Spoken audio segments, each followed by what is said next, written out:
Good evening, everybody. I'm going live about a minute early. Paul Thorpe is coming on. He's going to be about 5 minutes late.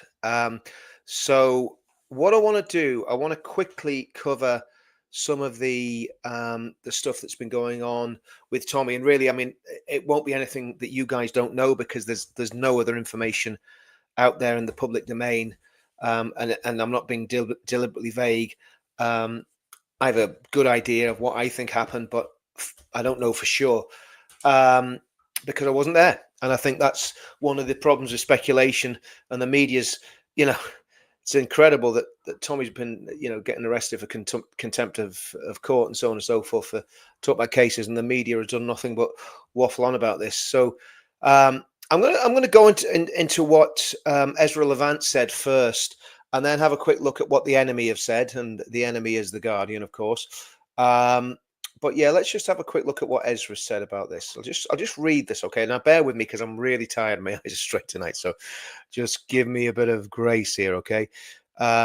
This is from Ezra. A few days ago, Tommy Robinson was walking through St Pancras train station in London when he's repeatedly threatened by a drunk hoodlum.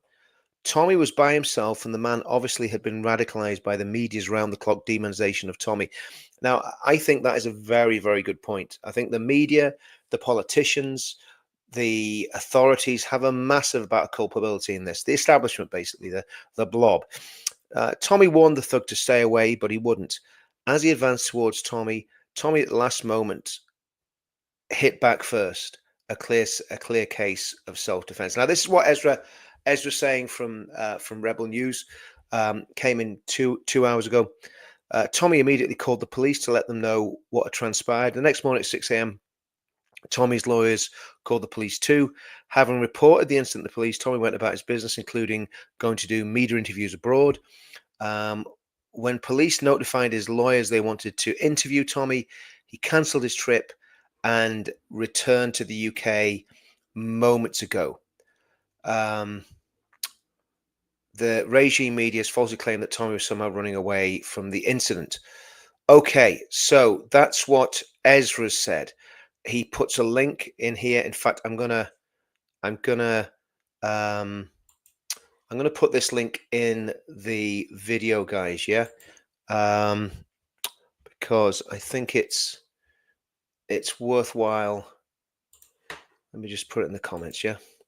So this is a link to Ezra Save Tommy.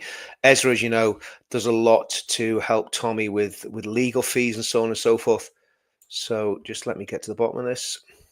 By the way, guys, really important that if you can, guys, you actually subscribe. Well, not if you can, of course you can. If you're watching on YouTube, of course you can subscribe. But if I could ask you all to subscribe to Counter Media, I'm trying to grow that channel. I'm doing it for a very specific reason. Again, you'll have seen I'll be putting, it's been on the Richard Inman channel, it's been on my Twitter. I've just done a feature-length documentary on what happened in Ballymena, and I want to do more of them, not because I want to push myself forward, but because what I want to do is tell people stories. With the Ballymena thing, nobody's story has been told. Right, we now have Paul Thorpe in the house. So Paul Thorpe is going to be coming on live and direct from a very, very exotic location. Let's just bring Paul in. Good evening, mate. Can you hear me all right? Yeah. Do you know what? Actually, sorry, something's gone wrong with my sound. So just give me 2 seconds, Paul. Evening all. Hit me again one more time there, Paul. Can you hear me okay? No, that's not working. Let's have another go. Say something, Paul. Talk to me, man. Can you hear me? Yeah, loud and clear. That's it. We're good. Can everyone hear Paul? So unprofessional doing a sound check when you're actually live. I went live a little bit early there, Paul. So I was going a bit of the background on what's happening with Tommy. I think we do have to address this. And it's, again, I think what we've got to be careful of, and this is the same for everybody in the comments and everybody that's watching, we have got to be careful of not sensationalizing what's happened. I believe a lot of people use, and that's why I didn't even put Tommy's name in the credit for the video that we're doing tonight, because I believe there's a lot of people just use it as clickbait. I'm going to be brutally honest, Paul. I think people, Tommy arrested, clickbait, bang, everybody jumps on the channels. They get 100,000 people watching the videos. All well and good, but it's not really helping Tommy at the end of the day. It's actually making them money and not helping Tommy. That's just going to get it out there. That's just what I feel. But we do need to address what's happened tonight. So I just got the part where Tommy's been arrested. So we've done all that Ezra said. We've looked at what Ezra said about it. Let's look very quickly at what the Guardian have said. These are our arch enemies. So we're not going to look at any of their waffle. We're just going to look at what they've put up there that can be actually factually attested to. And I'm going to finish it on this, okay? It says in the Guardian, let's have a look. British Transport Police said in a statement, officers from British Transport Police have tonight arrested a 42-year-old man from Bedfordshire in connection to, an assault at St Pancras Station on 28th of July. The arrest took place at Luton Airport shortly after 6:30 p.m. following a notification that the man had boarded an incoming flight from Faro. The man had been wanted for questioning after leaving the country to Tenerife in the early hours of the 29th of July following the incident at St Pancras. He was arrested on suspicion of grievous bodily harm and will now be taken into custody for questioning. Now, as far as I know, Paul, that's all we know, unless there's something come out since then. I don't know any more than that.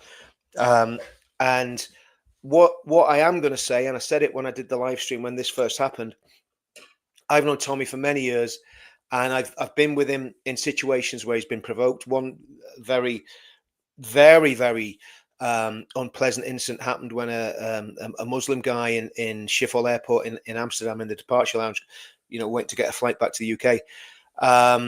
And this guy was in his face, giving him real grief. And I was like, I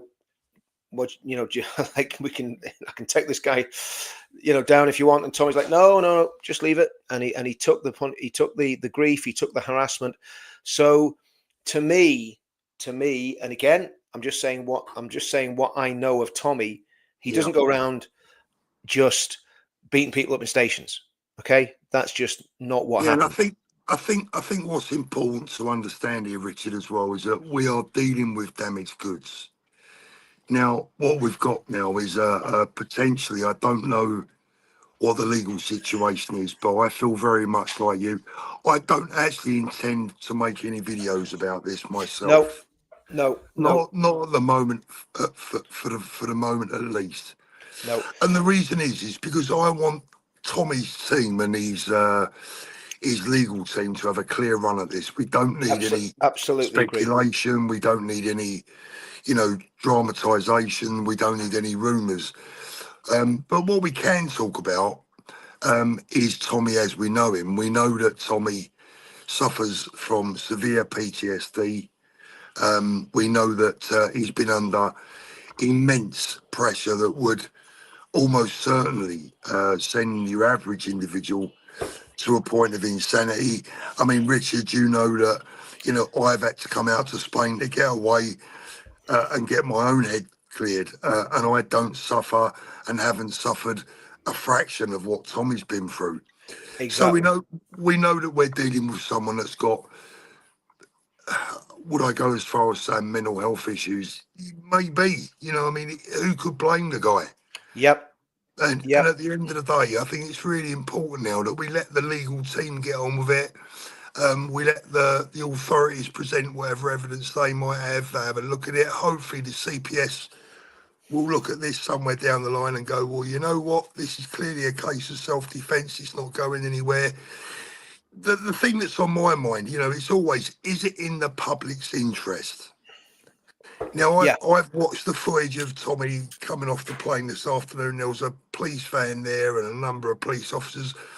I wonder how many people they roll that red carpet out for. Yeah, exactly. And I mean, he was coming back specifically to talk to the police. He wasn't, he cut his trip short to come back. I mean, and I think, look, I am very downcast about this, right? Because it's like and look, I've been through a pretty tough year, but nothing like Tommy's been through, and I know what it's like. You get up, you dust yourself down, you have a bit of a run, everything seems to be going well, and then bang, you get hit by something else. And look, I mean, this is there's a lot of Christian people follow my channel, Paul, and I would just, one of the things I will say is, everybody, please do me this one favor. If you're a Christian person and you believe in prayer, pray for Tommy. Pray for him as much as you can, because I believe it works. I know it works in my life when I pray and when people pray for me. So please pray for Tommy that he will just be able to live a normal life with his family and his kids. I mean, he's never going to be able to live a totally normal life, but he'll have some peace. He won't have, prison hanging over. I mean, I think the other thing is, Paul, and again, I'm not going to talk in detail about any of the other cases, but he's got 2 other cases hanging over him that have a potential prison sentence with him. And then this lands on his, on top of him, and we don't know what the guy was doing. We don't know how threatened. We just don't know. So we can't. So I'm not going to speculate about it. We don't know. No, we can't speculate. No. It'd be wrong to speculate. Well, it's not going to help Tommy. If this is the thing. If people are going online speculating, right, it is not going to help Tommy. All it's going to do is help their likes and clicks. So I'm going to leave that there. What's happened with Tommy tonight with his arrest? Pray for him. Keep him in your thoughts, keep him in your prayers, and let's just park that, and we'll talk about something more positive, Paul, which we've both done a lot of videos. Well, I think I've done 2 or 3. I think you've probably done a couple as well. And it's the fact of Tommy basically joining. I keep saying Reform, joining Advance UK, and and such a positive. And Dan Wootton, good old Dan, did a brilliant show tonight, and he had Ben on, and Ben just did what Ben always does, absolutely smashed it out of the ballpark. And the reality is, whatever's happened to Tommy and whatever will happen to Tommy, like Ben said, his party is open to anybody in the United Kingdom who is a British citizen on the electoral roll that wants to join and wants to become part of the political movement. Anybody can join, as long as you're not another. The only proviso is that you're not in another political party. Yeah. And he I think he waives that for Reform subscribers, because his point is, if you're in Reform, you're actually not a member. You don't have any voting rights. You're a subscriber who pays a subscription on a yearly basis. So if you're in Reform and you want to join Advance UK, you can join Advance UK. So I mean, this is a game of highs and lows, Richard, and we've had. How many times we've been here, Paul? Yeah, we've had highs and we've had lows. I've been this for 8 years, man. Yeah, I mean, I don't know.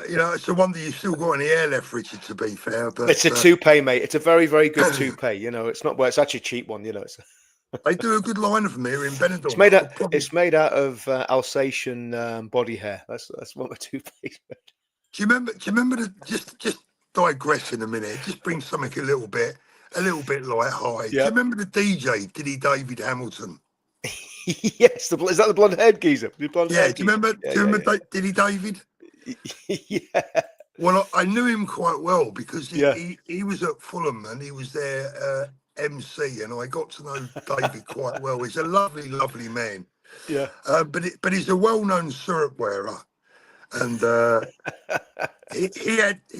Diddy David would have 3 weeks, a short one, a medium one, and a long one. So it looked like, as the weeks went by, he changed him over. It looked like he'd need a haircut, and he'd go back to the short one. Paul, you're giving away my trade secrets there now, mate. You know what I mean? It's like, So if I come back tomorrow with really short hair, everyone will know I've changed toupees. Do you know what I mean? But no, this is all my hair. It's all my hair, all my teeth, and all my natural Santa Claus beard. Well, I can't claim my own teeth, but just going back for a minute for look, I think they're trying to break our spirit. They're trying to break our will. Dave, brilliant. By the way, I can't see any of the chat apart from what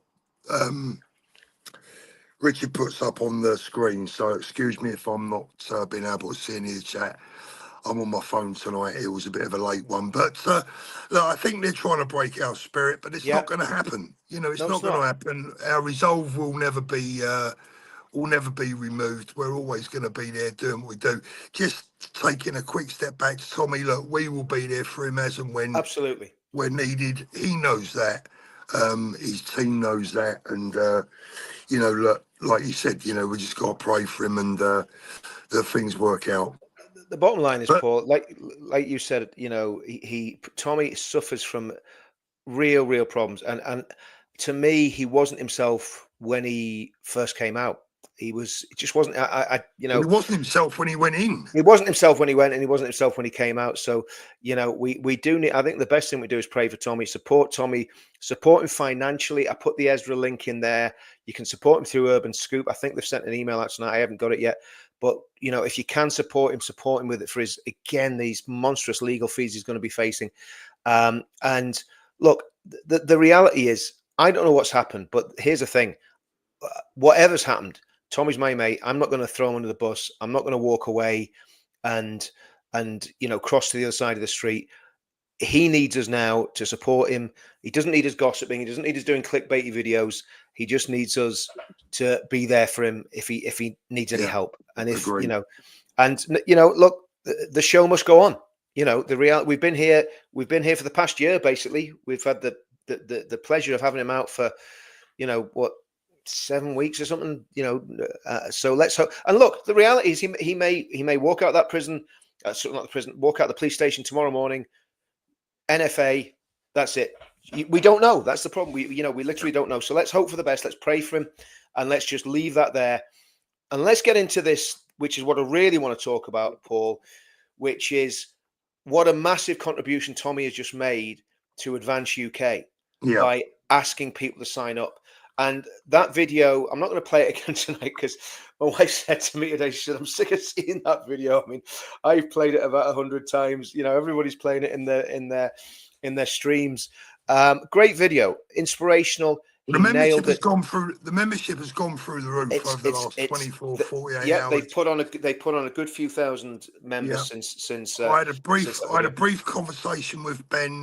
Was it this morning or yesterday afternoon? I had a brief conversation with Ben. I think it was this morning. And he was delighted with the way things were going. Yep. And the memberships have been pouring in like you wouldn't believe. So, you know, very, very upbeat, very positive, and looking forward to. Well, I mean, I'm pretty radical about this, Paul. And again, I want Advance UK to be the most successful startup party in British history, and I want Ben to be Prime Minister. I know people are looking at me. I've said this on videos, and I've said this to people that I know. I want Ben to be Prime Minister in 2029, and I believe if all the planets align, he could be Prime Minister in 2029. As crazy as that sounds, because Reform's storming away in the polls, but as we know from actually what's happened over the last few days, a week is a long time in politics. And in fact, in our movement, 5 minutes is a long time in politics, right? Yeah. And you know, if you watch Nigel today and the reform, I mean, look. You know, this is Tory party mark. It's not playing out well. It's not playing out well. It's not panning out well. You're absolutely right, Paul. It is a continuation of the Uni Party. And let's get it right. I mean, you know, without getting conspiratorial, but we know that the deep state will throw whatever they can at us to destabilize what we're doing and to stop us doing what we're doing. They'll try and sow division. And my message here, right, it's very easy to be divisive. It's very easy to say, oh, you know, we've got all the answers and we know everything. I don't know everything. I don't have all the answers. Only God has all the answers. And the reality is, to me, this is what I see, that we now have a vehicle with an expert pilot flying this plane, the advanced plane, and everybody's just get on board. You know, there's plenty of seats. It's you know, get on board this plane and let's, you know, see where we land. Because if, and I've said this before, UKIP, guys, if you're in UKIP, it's not, when I left UKIP to join Advance, I knew it was the right thing to do. right? And look, I had I was on the NEC at UKIP. I could help in the decision making process. I have literally no position in advance, and I don't think because I've got that much going on in my own life, I don't think I could have any position in advance because I've got so much to do without that. You know what I mean? We've got the pledge, we've got all the sites and videos to do, and family and everything else, and work. So it's, to me, it is. I joined Advance because it was the right thing to do, not because I was trying to be on an ego trip or anything like that. It's the right thing to do because I believe this is the vehicle that can save the country. Looking at Ben today, and I was sitting next to my wife and I was saying, he is just the real deal. He is like, Yeah. he is. I mean, because Dan's a friendly, obviously, interviewer, right? But there's still some fairly prickly questions, and Ben just takes them in his stride and answers them with complete. And I think Ben is actually getting better and better at this. Yeah, do you know what? I was just about to say, I think the more pressure he comes under, he Yeah. just gets better and better. But look, Richard, it's up to the people now. Look, everyone behind the scenes has been working hard to try and bring this end goal to the people, for the people. It's now up to the people whether they jump on that plane. Like you said, if they want to faff about and mess about with reform or UKIP, look, that's their choice. But ultimately, I mean, absolutely. I think they're going to regret it. Absolutely. And look, at the end of the day, I think the thing that Ben can do that none of the other parties can do. I mean, again, I'm careful about what I can actually say, but I know that there's potentially some big stuff happening in Advance, as well as what's happening with Tommy. There's other really, really big stuff will be game changing. That's going on in the background. And again, I'm not gonna say too much, but I think that the reality of the situation is we now have a vehicle. And let's look at everything else that's on the battlefield, okay? So we've got the pledge. And people think, why are you going on about the pledge? Well, the pledge, ideologically, Advance UK is completely ideologically aligned with the pledge. How do we know that? How can I say that with such confidence? Because the leader of Advance UK signed the pledge. And he's a man of integrity and he's a man of honor. And I know Ben still supports the pledge. Simple as that. So the pledge goes on. The pledge will always remain separate from any political party. But if a political party is totally aligned with the values of the pledge, then the pledge will offer its support to that political party in whatever way it can, right? Or the people that are involved with the pledge. So from the point of view of that, so you've got Advance, you've got the pledge, we've got something spiritual happening. And again, I know there's a lot of people in the comments, you're not particularly Christian or anything like that. I'm not going to get preachy. That's what I do on Sunday night. But there is something spiritual happening in this country that I've never seen. I think you're right. I think you're right. I think there is a Christian revival, it's positive, and it's very positive. I mean, I think the trouble is a lot of people instantly get turned off as soon as you start talking about religion or whatever. But I think a lot of people have realised that even if that's actually not their thing, it's certainly going to help their cause. 100%. 100%. There's a comment I found here. I'm just going to try and look over it. So we've got the spiritual side of things. We've got Advance, and we've got Unite the Kingdom.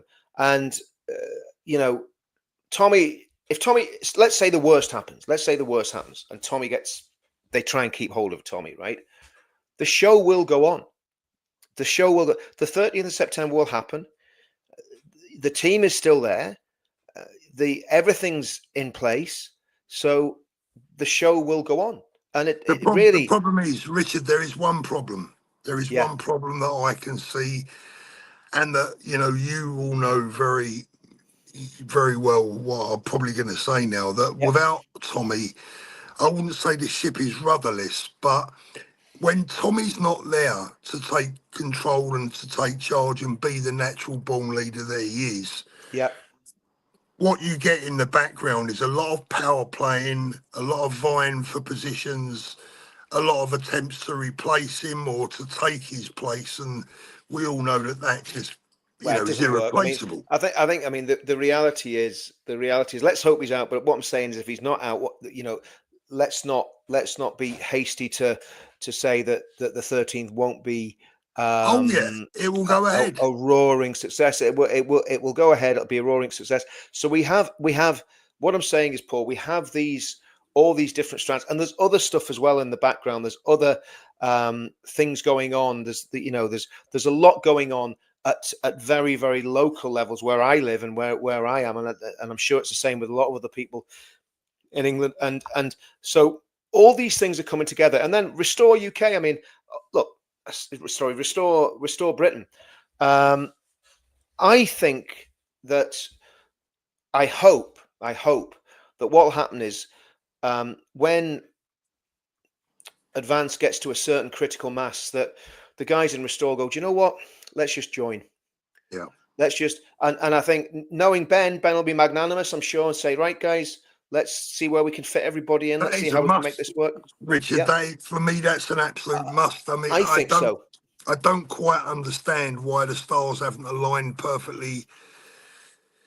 Well, actually, that's not entirely true. I know why the stars haven't aligned, and I'm a little bit disappointed by it. And I had made a video about that. You have, absolutely. Back, you know. Yeah. But I'm sure that they will align before too long, because they have to align if we're going to succeed. Yeah. If we're going to stand a chance, if we're going to win our country back, that everyone keeps saying, you know, we're going to win our country back. Well, if we're going to, we better get a bloody move on. Yeah, well, this is the point. There's a real sense of urgency here.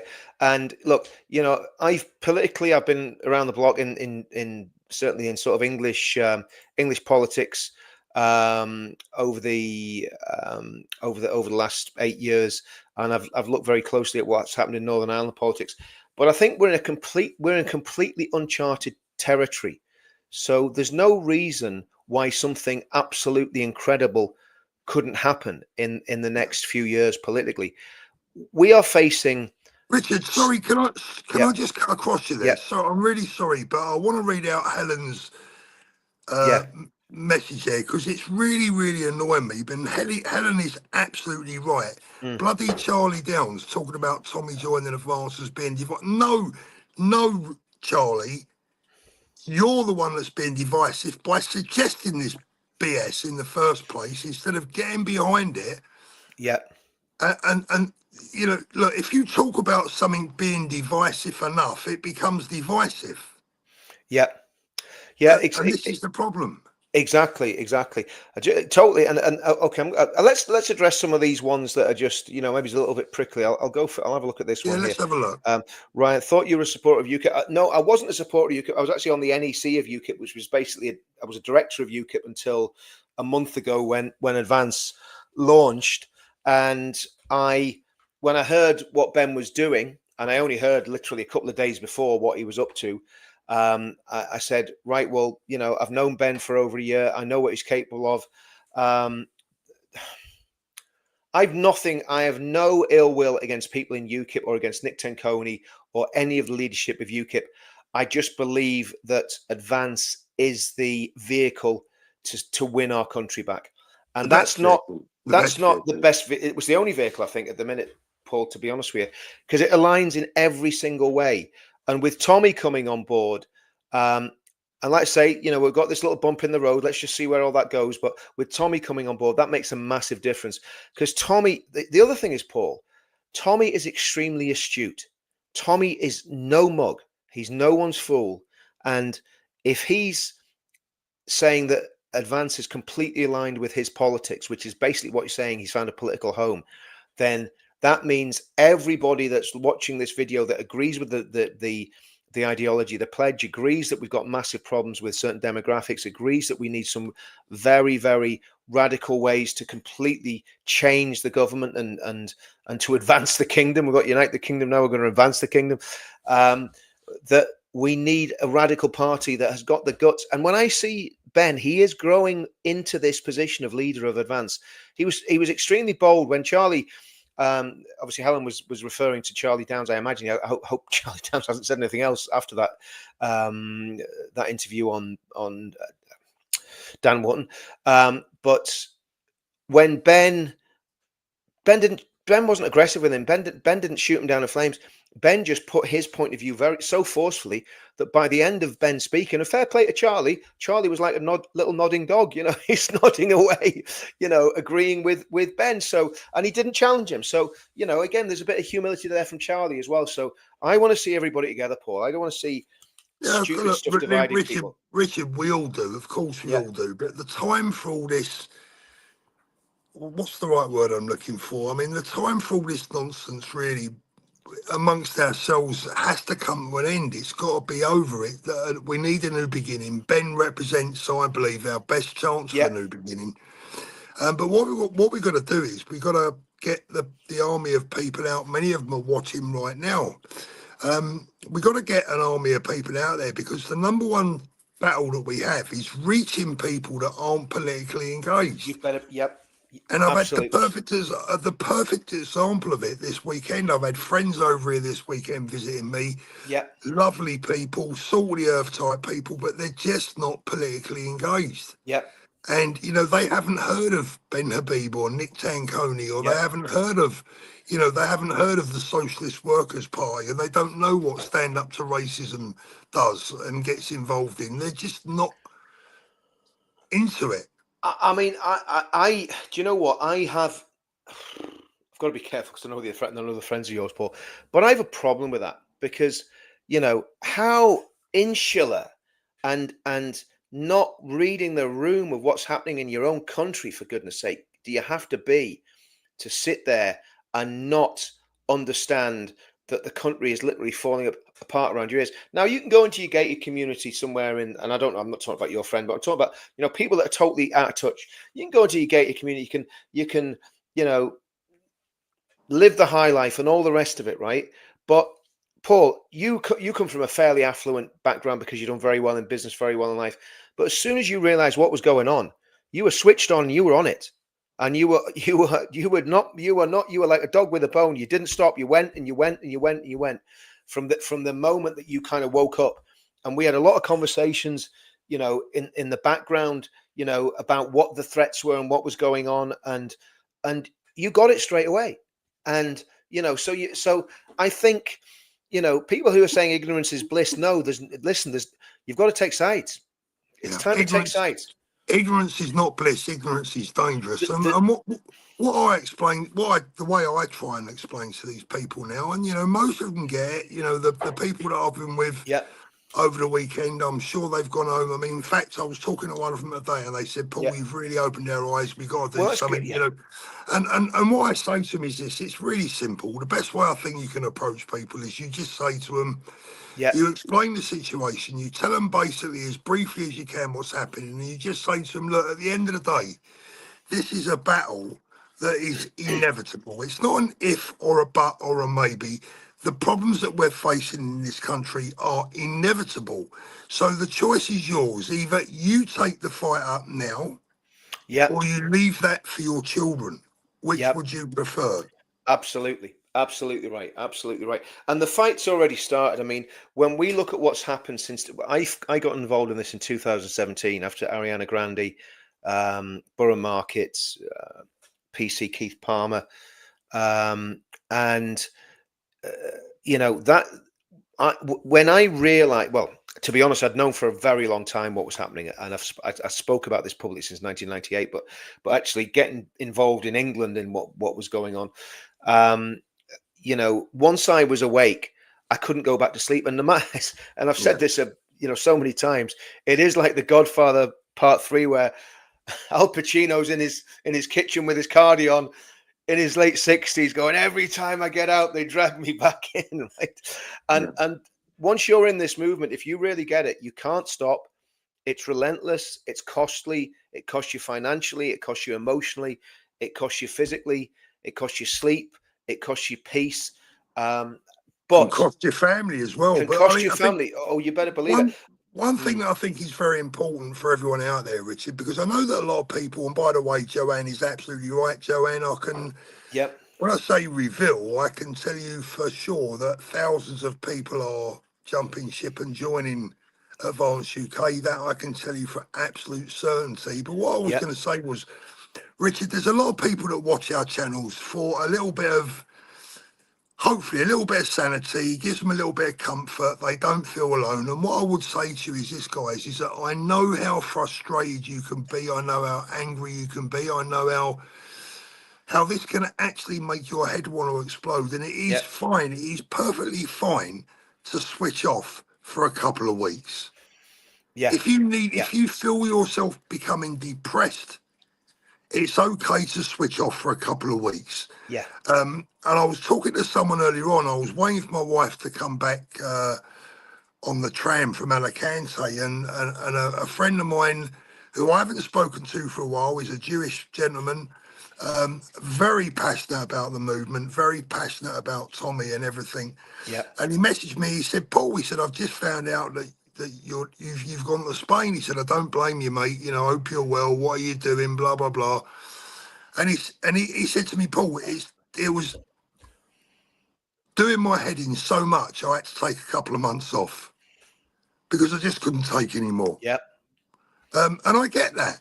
And if you know, I've done it myself on a couple of occasions, and I think that, to be honest with you, Richard, I think that there are probably times when, as a friend, I'd suggest that you have a week off, but you won't have it, will you? No, I can't. I mean, I can't. I've just got, I cannot.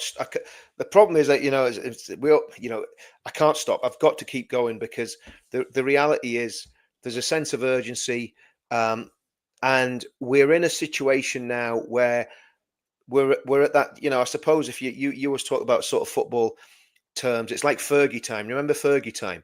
He'd be looking at his watch and looking at the referee saying, "Don't you dare blow that whistle." We're kind of in Fergie time in this match. Now, this match is only one of the. We're not even in the knockout stages yet. We're still in the group, aren't we? Yeah. In the tournament, and but we're in Fergie time, and we've got to score every goal that we can. We've got to take every opportunity. And Can I combat that? You can if you want. But Fergie wouldn't play his best players every week, match after match after match. Every now and again, he'd rest them. Well, he did with Paul Scholes, didn't he? the ultimate all-rounder and utility player. That's a mug that'll do anything for anyone. You know what I mean? Yeah. What I'm saying is, mate, is at the end of the day, you do have to take care of yourself, whoever you are. I'm not talking about you now. I'm talking about everyone. You have to take care of your mental health, your physical health, and I think mental health in this business, if that's what you want to call it, in this line of passion, of interest, or whatever you want to call it, there are occasions when I think it's good for people to switch off, even if it's only for 24 hours. Yeah. Oh no, absolutely. No, listen, I do switch off. When my eyes close and I go to sleep every night, I switch off. But, that's when I tend to dream a lot. Actually, it don't do me a lot of good sleeping. No, absolutely. And some of the dreams I have, you wouldn't want to know about. So. Yeah, if they're like mine, some of mine are like horror movies. You know what I mean? Yeah, exactly. Oh man. We won't go down that route. No, we'll not go down that route. But no, look, I mean, look, it's been a really, really positive week, apart from obviously the news today. Yeah. If I keep looking around here, you wonder what I'm looking at. The dog is trying. Do you want to come out? He's got one eye. Come on. Hold on. Come on. Sorry, Richard. I've got the Rottweiler there. He's got one eye poking around the corner. I know he wants to come out. He's out now. Well, I've been looking after my daughter's dog Milo. So I've fallen in love with Milo. I mean, he's a Staffordshire Bull Terrier. He's 9 years old. He's still like a pup. He's mad as a box of frogs, and I also think he's gay, but that's another story. He was trying to do something very unpleasant to another male dog when I took him for a walk the other day, and I was very disturbed by it. But that we'll not even go there with that, right? But he's a great dog, lovely dog, and me and my wife have been doing dog sitting duties, and I've been walking him, and she's been staying in the house and looking after him and tickling him under the chin and all that sort of stuff. So, but is it funny, Richard, that the one of the problems, the massive problems that we have in this country right now is with a group of people that would ban dogs. Yeah, I mean, what is that? Says everything you need to know, doesn't it? Like, anybody that doesn't, I've never owned a dog. I was always around dogs when I was a kid. My uncle was a vet and he did loads of dogs and all the family had dogs, but we never owned one. And I always loved dogs. And, I don't see how anyone can't like dogs. I mean, it's just, they're such cats. You can take or leave cats, but dogs are just, they're there for you, aren't they? You know what I mean? Yeah. So anyone that doesn't like dogs, Well, it's the old one, isn't it? I mean, they always say that a dog is better than a wife, and you say, well, why is that? We say, well, you lock your wife and your dog in the boot of a car for an hour, and when you open it up, see which one's pleased to see you. Well, last time I locked my wife in the boot of a car, I got 6 months in prison. So I mean, listen, mate. Oh dear, dear. So Ricky, no, I wouldn't. By the way, I wouldn't dare lock any female in the boot of a car because no, it's a joke.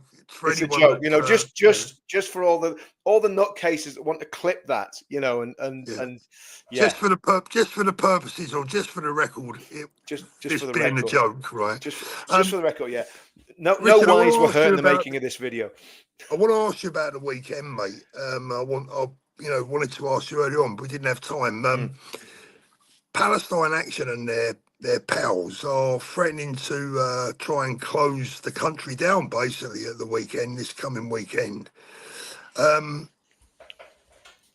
think that's quite frightening myself. I think that potentially that could be very problematic. Bring it on. Sorry?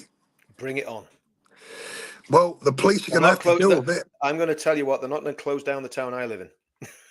No, but what I'm saying is, Richard, I think if you look ahead, I mean, the police forces up and down the country now, particularly in London, the Met must be looking at this and thinking, how the hell are we? What do we do with it? What do we do? I mean, you got to be fair to the police and respect that it's not a very nice task ahead of them, because they've got to keep this lot in tow.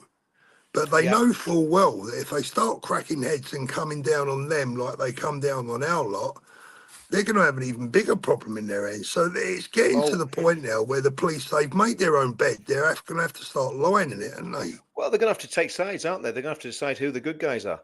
And at the end of the day, if you've got a group that is actually, if it's Palestine Action, they're basically a terrorist organization now, right? They're a prescribed organization. Anyone that promotes them or glorifies them can get 14 years in prison. So let's see whether they're going to uphold the law, Paul. And they're saying that they want to close. They basically want to clog up the judicial system. Well, let them. Let them arrests. Let them. If that's what they want to do, let them do it. Let's see what happens, because the reality is we're in a situation now where everything is completely strained to the seams and we're at breaking point. And, I don't want to see a conflict at all. I mean, we've been doing everything we could for the past 8 years to prevent, literally by putting ourselves in harm's way. The amount of times I've put myself between, two different sides of counter protesters, because obviously when you've got a bit of, you're a bit of a face in the movement, you can calm people down and say, look, just knock it on the head. I've seen that firsthand, Richard. Paul, I've done that for the last 8 years, and sometimes I've done it very well, and sometimes I haven't had people, things have gone off the way they shouldn't have done, but the reality is that on the whole we've managed to keep things very calm and very peaceful. Now, if these head cases are going out onto the streets to create havoc, well, let them do whatever they're going to do. It's not my business. I don't support. I don't care about Gaza. I don't care about Palestine. I don't care whether they get. In fact, no, I don't want them to get a state.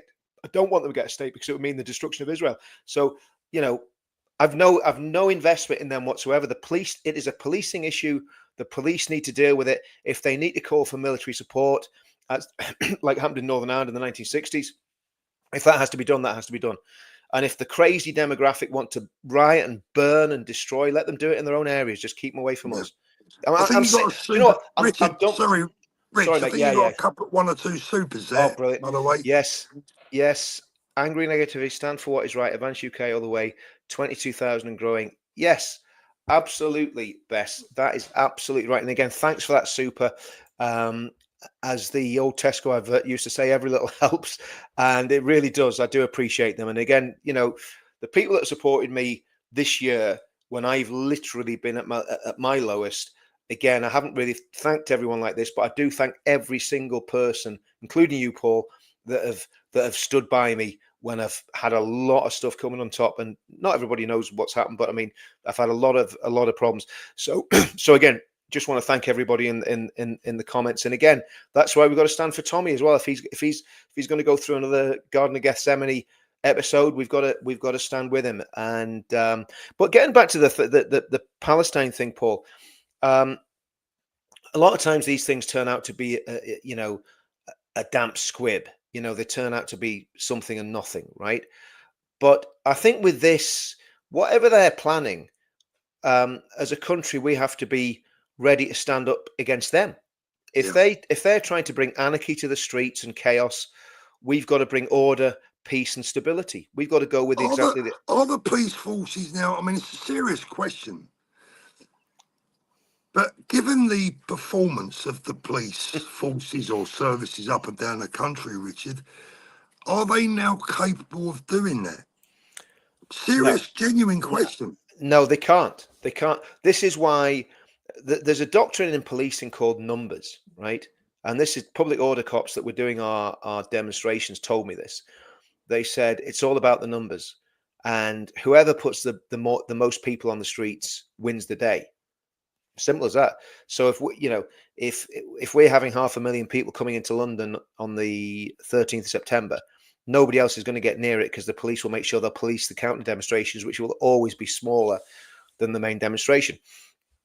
So, but if people start acting up all over the country in different areas without intelligence from the police, almost like what I mean, I'll tell you what, Paul, I think we came very, very close to that. And I think a lot of people in the movement, you included, Tommy included, and others, including me, did a lot more to stop those riots than probably the police did last year. And certainly more than Keir Starmer did, because we were constantly appealing for calm. We were saying, yes, you can go and peacefully protest, but we don't want this. Tommy more than anyone pleaded with people not to get themselves into trouble, not to fight with the police, not to riot, not to burn and all the rest of it, right?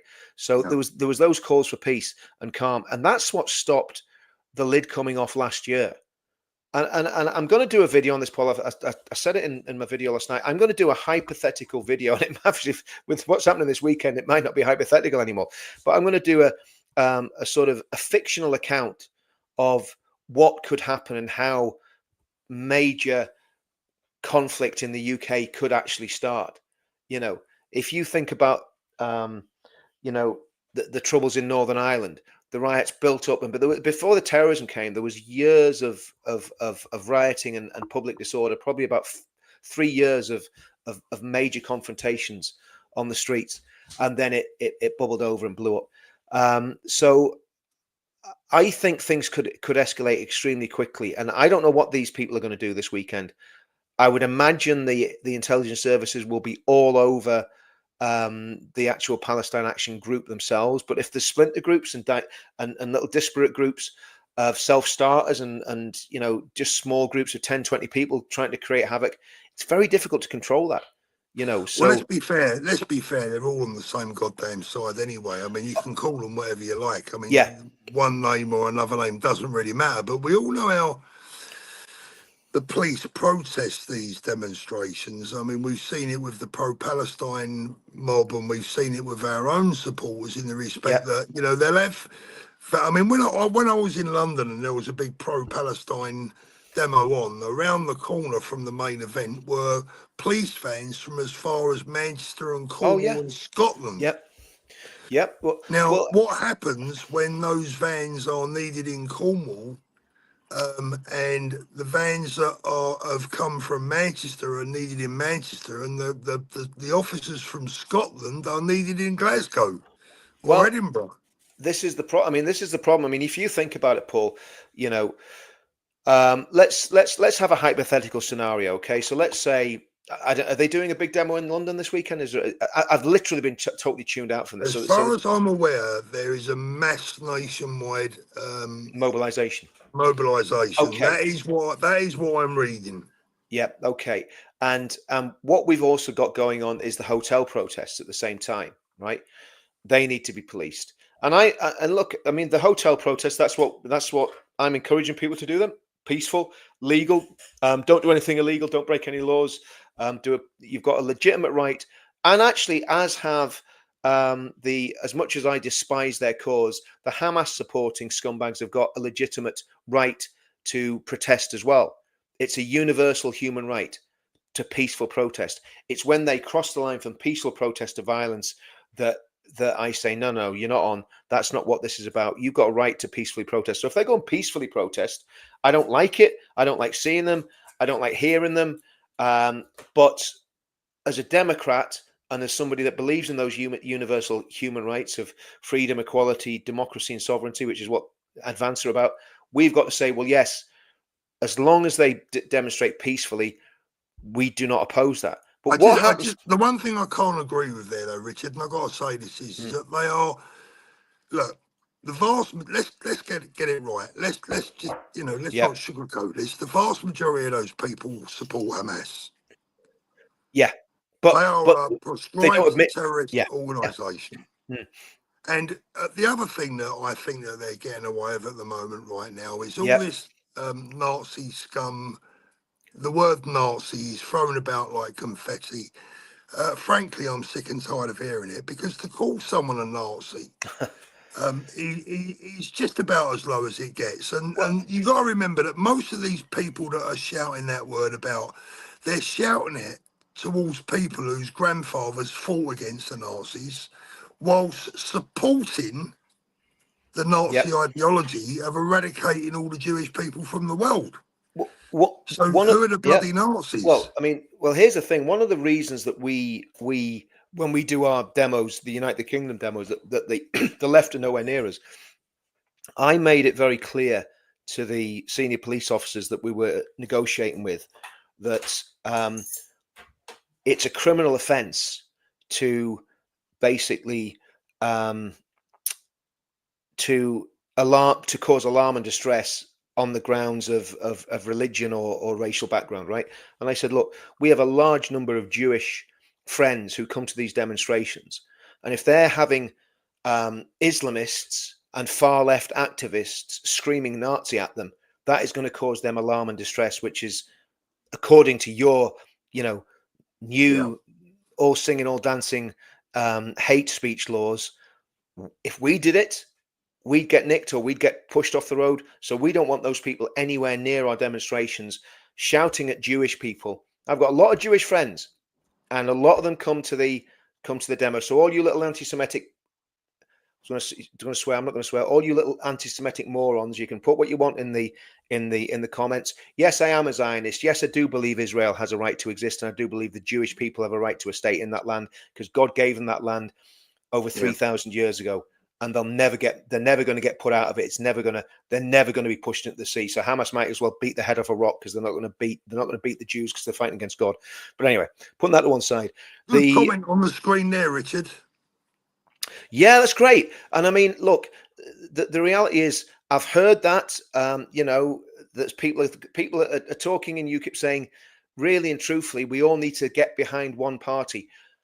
And Nick is an asset, right? Whatever Nick does, he has got the taste for doing street stuff. He is good at it. He knows what to say. He knows how to say it. So get him involved, and let's see what happens. Sheila, thank you so much for that. That's a real encouragement. I do appreciate that. That's very, very kind of you. And thanks for what you're doing, Sheila. I mean, support me. It looks like you're there with your wee granddaughter. And look, Sheila, we're doing this for that little girl in that photograph. That picture, Richard, that picture is what it's all about. That picture is what it's all about. And that is absolutely what it's all about. It's about the good, decent British people who deserve better than we've got. Yep. I mean, guys, there was a guy that he's disappeared now, but this guy kept asking why I left UKIP, and I thought I'd answer the question, but I will answer it again. UKIP will not win the next general election. Okay? Not in a million years. It's not going to happen. As much as I like Nick and and Ben, the chairman, and look, Ben knows they're not going to win the next general election, right? He's told me that. He said they're not going to win it. Maybe in 10 years' time we could win it, but we can't win it yet. It's about rebuilding the party. So to me, we need something that can win quick, because we are staring down the barrel of a civil war. It's as simple as that. And can we escape that? I honestly don't know.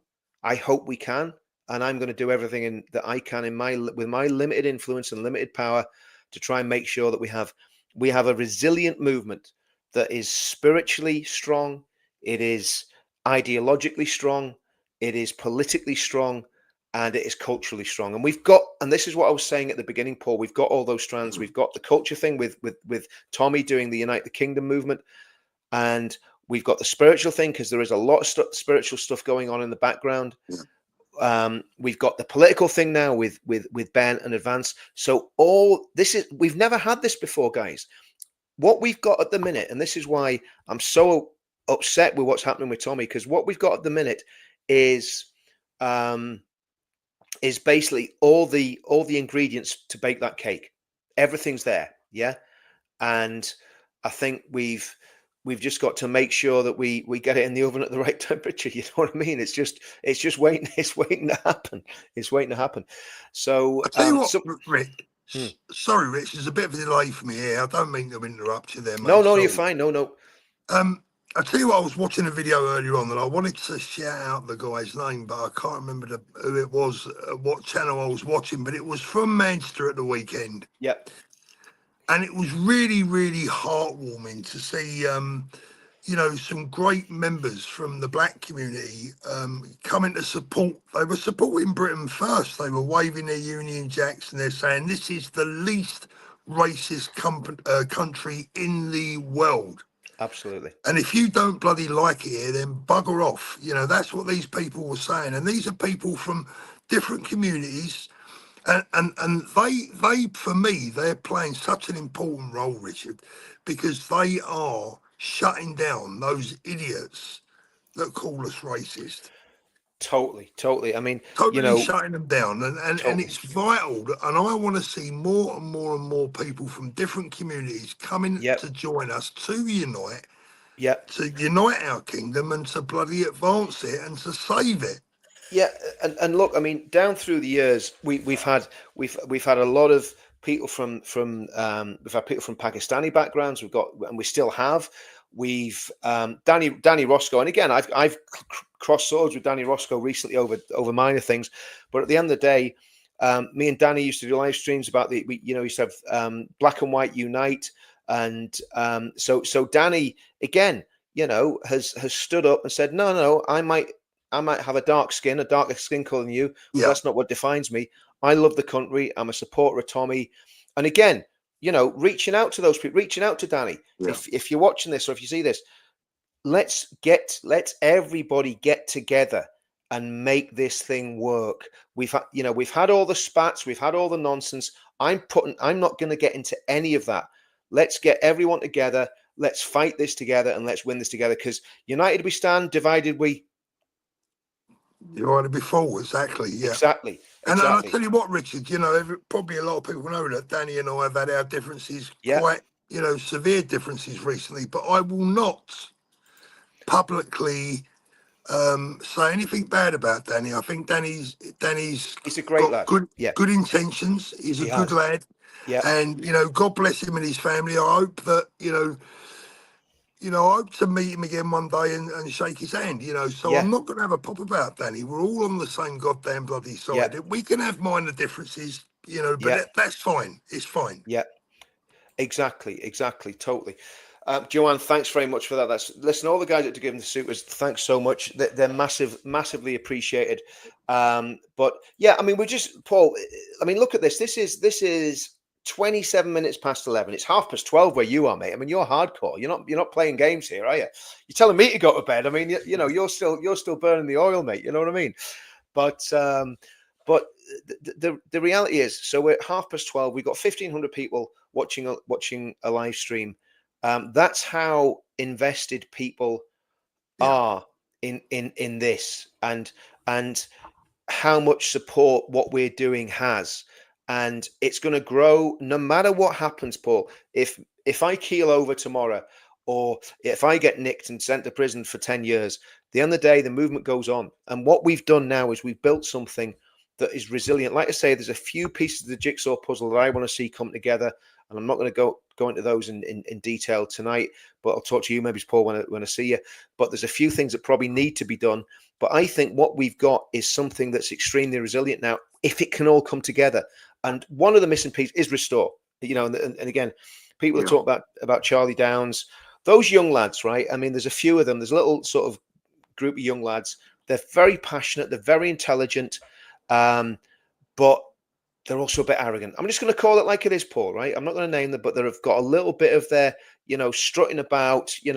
We've been to uni, we've done our politics degrees. We've had all that, guys. All right, you might be on the right, but come on, like cool your jets, just play the game, and let's all back the right horse, okay? Let's all back the right horse, because we have to be very clear on what we want to achieve. And I think what we've got is a very clear, without even having any formal policy, we're very clear about what we are. We're a party that values freedom, equality, democracy, and sovereignty, and very, very clearly.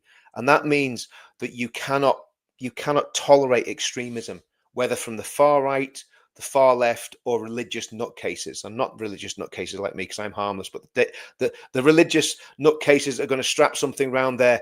I don't know if you ever saw that BBC comedy where it was the way they have the wives of Beverly Hills, and they have the wives of Jersey, and they have I saw it, yeah. ISIS, the wives of ISIS. That must have been a few years ago now, mate. It was a few years ago, mate. But it just summed it up, didn't it? They're wearing all the chavvy, ISIS brides with the vests on, and all the rest of it. You know what I mean? And but that's the sort of religious extremism I'm talking about there. Not the very. We're not talking about Methodists going and blowing themselves up in various places. It's not them that do it. Okay, so it's against extremism. So everything we do is for the betterment of the United Kingdom, Paul. That's what's so beautiful about it, because it's about making things right.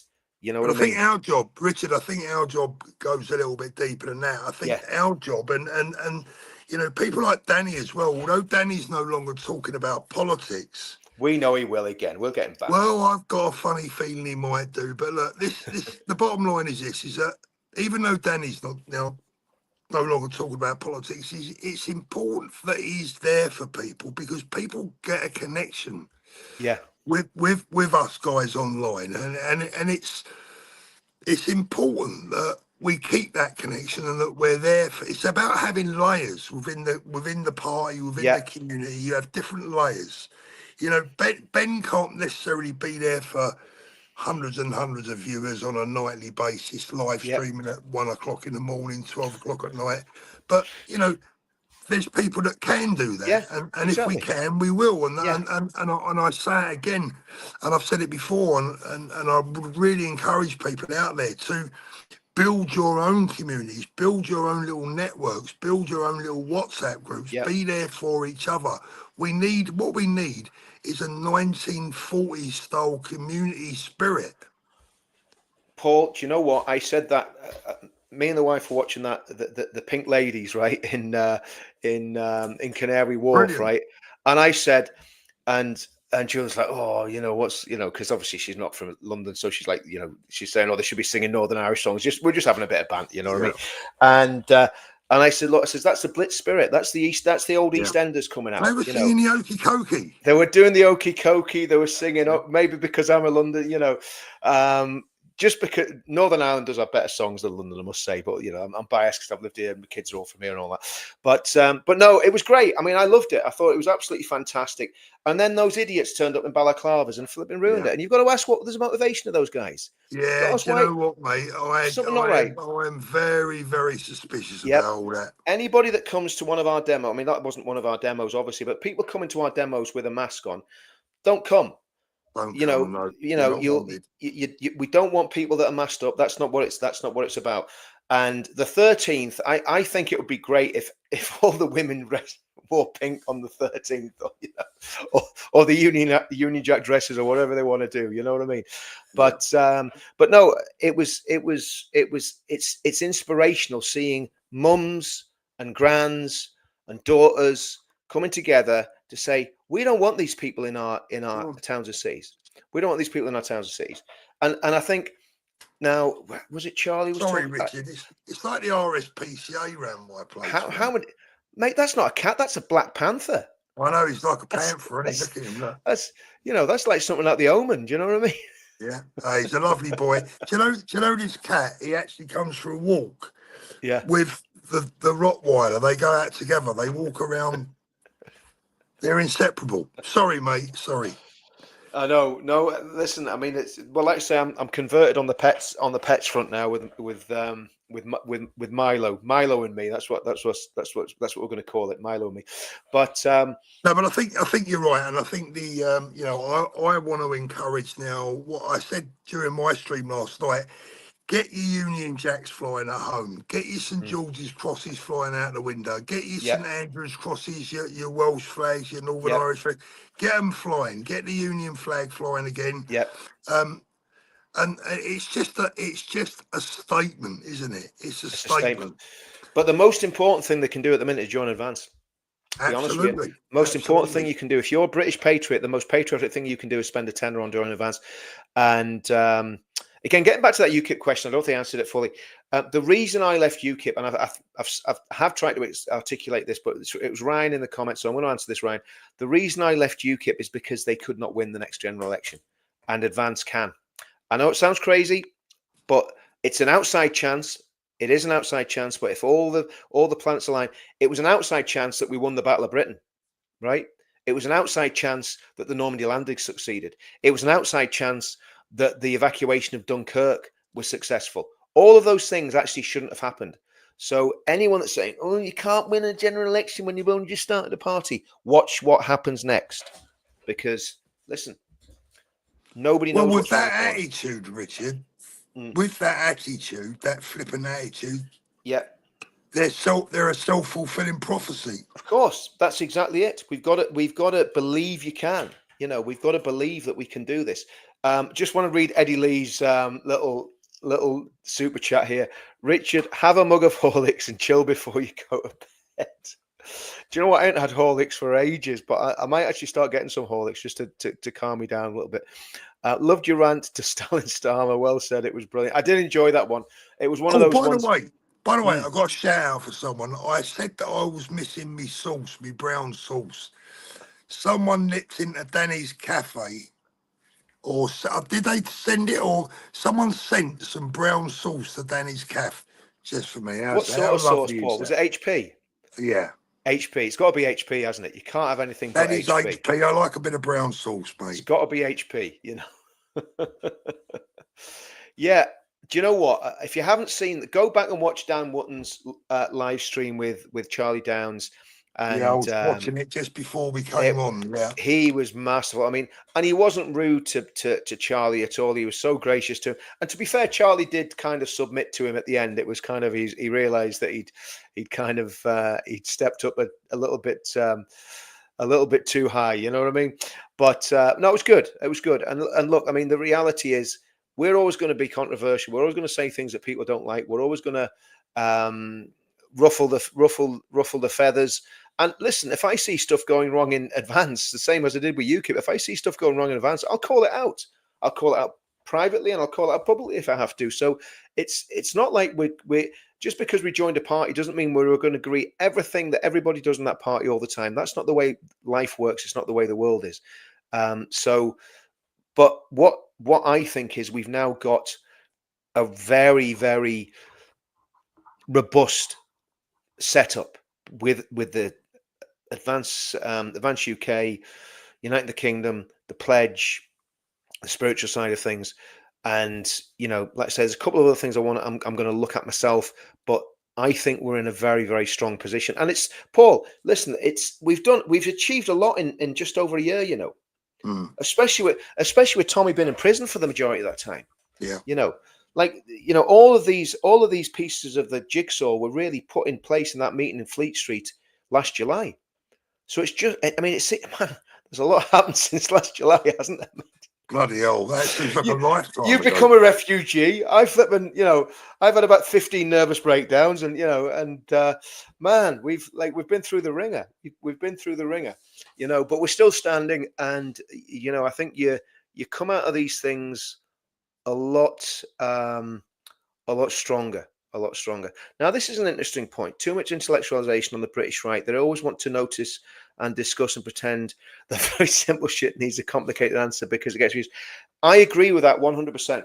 Yeah, me too. And again, this is something I think what we need to do is have grassroots activism, people starting their own groups, not even online, at community level. So housing estates, if you've still got those tight knit, and I don't know what it's like, because obviously I live in Northern Ireland, and the place, the people that I know and am friends with, it's a very, very tight group of people, right, that have known each other for a very, very long time. And that's what needs to happen in England. And it's difficult to do that because Northern Ireland's a very unique place because it's very tribal. It's cut down on Protestant Catholic lines still, as much as people pretend it's not. It really is. But there's also a real strength in that your community is strong because it's made up of people that have known each other for a very, very long time and would agree politically and agree spiritually. So you have to find a way of doing that in England in a way that is positive and resilient and not sectarian and bigoted. So that's what, but I think that's what Tommy's trying to do with the cultural movement. He's trying to build a movement that brings people together that agree on basic points. And, if we have Wendell, for example, Wendell's, I think, Jamaican originally. I think he said he came from Jamaica in the 70s. So he's got all that culture. But at the same time, his cultural background is British and Christian. Yeah. Now, you might have the likes of, and I'm just picking names out the hat here. You might have Amit Singh. Amit Singh's obviously a Sikh, but at the heart of Amit, he's English. He's an Englishman. He's an English Sikh, right? And it's finding ways of molding these cultures together. And then if you get a culture that is supremacist and doesn't want to be English, doesn't want to be British, but wants to be completely on its own and away from us, that culture is never going to fit in. And the extremes of that culture have to either turn around, or they're going to have to go. It's just as simple as that, because we can't have a supremacist demographic that wants to take over and destroy the country. That wants to dominate at the detriment of everyone else. Now, if people come and they want to integrate, but we're getting to the stage now, Paul, where there's that many people coming from that demographic that it's almost impossible to integrate them. And that is where we have a massive problem. And how do we deal with that? Well, this is Richard, this is what I was saying earlier on now. It's down to the people. Yeah. It's down to, there's, in many respects, there's not much more that people like you and I can do. We can try, and we can keep going and going and going, and we can keep preaching to the converted, etc. Yeah. But it's down to the people of this country to open their goddamn eyes and wake up. Yeah. And I think that is finally happening. Yeah. I think it is. I think it is. But there's a couple of things that we've got to be very wary of as well. One is that we don't become supremacists, right? Either religious supremacists or racial supremacists, right? And I hear, and I'm still concerned about the genuine far right. And okay, it's not as big as it was maybe in the 1970s, with the real hardcore racist groups like the National Front, but they're still out there, and there's still people hold those views. And I am not an ethno-nut, and I saw Tommy do a brilliant interview with Andrew Gold today. It was just a clip of it where he's talking about Paul Ince. Was it Paul Ince he was talking about? Was it? Did you see it, Paul? Was talking about the football. Was it Paul Ince? I can't remember the guy's name. I think it was Paul. I think it was Paul Ince. Could be wrong, but it was one. It was one of the. Paul Ince is a footballer. Yeah, black lad. Oh, Ian Wright, you're talking about. Ian, it was right, right. That's who it Yeah. was. Ian Wright. Paul Ince was black lad as well, wasn't he? But yeah, it was Ian Wright. Okay, so he's talking about Wrighty, and I tell you what, Wrighty's made some pretty dodgy comments over the last few years, right? Yeah. But Tommy said, I love Ian Wright. He says he's an Englishman. He says, and all my mates growing up, they were Englishmen. They were black, but they were Englishmen. And I'm on the same page. And I know a lot of people don't agree on that. A lot of people say you've got to be better, trace your DNA back to 1066 or whatever. Well, I don't agree. If someone comes here and they love England and they're proud to be English and they support the England football team and they're not doing it just to fit in, they're doing it because they're genuine believer. I don't have a problem with people like that. I don't have a problem with, when I see Wendell wearing his Union Jack suit, I feel so proud that we've got a country where Wendell can feel totally comfortable being a black man walking at the front of maybe 50,000 white people wearing a Union Jack suit. That makes me feel very pleased that we're doing the right thing. Yeah, exactly. And if you're not on that wavelength with me, that's okay. But I'm not going to break bread with you. It's as simple as that. And that's why, again, look, Tommy is. This is for all the absolute clampets that call Tommy a racist, right? Tommy has just endorsed a party whose leader is half Pakistani, right? Now, to all you imbeciles that call Tommy a racist, I want you to just go away, sit in a dark room. And by the way, saying dark room isn't a racist comment. Sit in a dark room and think about, is Tommy a racist? And none of us care, like, if you call us racist anyway, because it's complete BS. So we don't care what you call us. Yeah, to be honest with you, that words like racist, fascist, Nazi, they are, for me, they're embarrassing. They're words you use. They're words you use when you have no argument. Yeah, exactly. Exactly. And that's what the left are completely devoid of all this stuff.